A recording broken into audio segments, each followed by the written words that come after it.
арғамчинбофӣ яке аз ҳунарҳои қадима буда имрӯзҳо дар ҳудуди водии зархези Фарғона ҳастанд нафароне ки аз ҳисоби ин ҳунар зиндагии фаровон доранд ва ҳатто маҳсулоти омодакардаашонро на фақат дар бозорҳои дохилӣ балки ба кишварҳои ҳамсоя низ содирот карда истодаанд. мавзӯъро дар мисоли ҳунармандони маҳаллии Бешкапаи ноҳияи Учкуприк давом медиҳем. дар деҳаи Бешкапа ки дар ноҳияи Учкуприки вилояти Фарғона воқеъ аст, аҳолӣ бо ҳунарҳои қадимии арғамчинсозӣ машғул аст. ҳарчанд замон пеш рафта бошад ҳам дар зиндагии мардум эҳтиёҷ ба ин ҳунар ҳанӯз вуҷуд дорад. муҳим он аст ки маҳсулоти ин ҳунармандон ба кишварҳои ҳамсоя низ содирот карда мешавад. ин маҳсулот на танҳо дар чорвадорӣ балки дар дигар соҳаҳои кишоварзӣ низ истифода мешавад. 5-6 yosh endi eslaganimiz shu. Asosan qo'l mehnati bo'lgan u paytlarda. Qo'l mehnati bo'lgan, to'qilgan, shu yurib bajarilganda ko'p ishlar qo'lda bajarilgan. Yurib keyin o'sha otni narsalari bo'lsa, qamchilar tikishgan, hozir ham tikishadi, o'tirib olib qishki kunida issiq joyda tikiladigan narsalarimiz bor. Hovlida yurib qiladigan ishlar bor. арғамчинбофӣ имрӯз манбаи асосии даромади аҳолӣ дар деҳаи Бешкапа мебошад.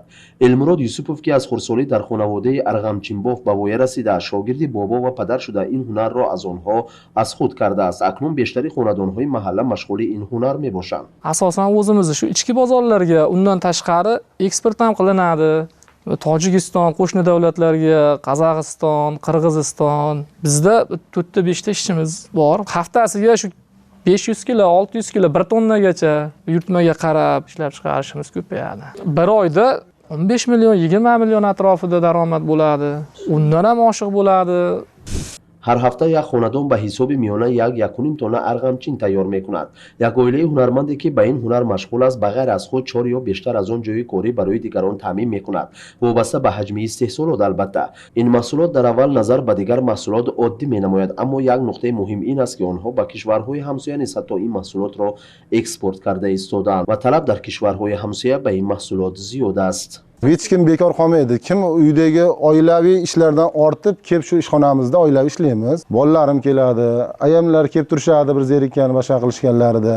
Ish emas, bu dam olish bu. Hali og'ir mehnat yo'q bu yerda. Kelib shu yerda zerikib, bekorchilik bo'lmaydi. Bolalar bekor qolmaydi, ko'chada bekor yurmaydi.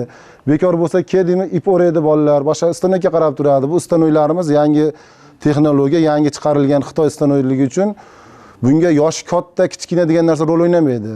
Maktab o'quvchisi ham maktabdan kelgan paytda bo'sh vaqtidan unumli foydalanib, shu narsani o'rganib, yordam beradi bizga oilaga. дар Бешкапа аҳли деҳа ба ҳамин кор машғул буда аз ҷавонон то пирон, ҳамчунин донишҷӯёну хонандагони мактаб баъди дарс ҳамин ҳунарро меомӯзанд. Баҳром Иброҳимов ки ҳамчунин як усто мебошад, ин ҳунарро аз ҳамдеҳагон ёд гирифта ва бо аҳли хонаводаи худ ба ин кор шурӯъ кардааст. ҳамчунин ӯ барои мардум 2 ҷойи кори иловагӣ таъсис додааст. арғамчинҳое ки ӯ истеҳсол мекунад на танҳо ба бозорҳои маҳаллӣ, балки ба кишварҳои дигар низ экспорт карда мешаванд. маҳаллии Бешкапа дорои зиёда аз 700 хонадон аст ки дар 350 тои онҳо одамон бо арғамчинбофӣ машғуланд. вақте ки мо ба истеҳсоли арғамчин назар мекунем, мебинем ки тамоми ашёи зарурӣ, ҳатто дастгоҳҳо дар маҳалла истеҳсол мешаванд.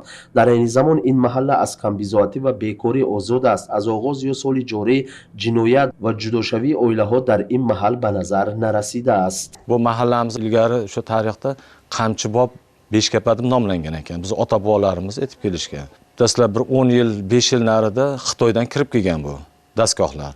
Hozirgi kunda mana shu Xitoydan kirib kelgan dastgohlarni o'zimizning mahalladagi yigitlarimiz o'z qo'l mehnati bilan yasab foydalanishyapti hozirgi kunda. Ilgari xomashyoni ham shu qo'shni shaharlardan, qo'shni davlatdan kirib kelardi. Hozirgi kunda bu xomashyolar o'zimizning Beshkapamizda kalavayib qilib ishlab chiqarilyapti. Shu kalavayibni dastgohga qo'yib, arqon qilib ishlab chiqarishadi. ҳамчунин аҳолии маҳалла ҳаёти худро бо ҳунари қадимӣ ва ҳамзамон бо замони муосир гарм ва сарфарозона мегузаронанд. бо меҳнати содиқона ва ҳалол кору бор дар ин манзил ҳама одамон хуб зиндагӣ мекунанд.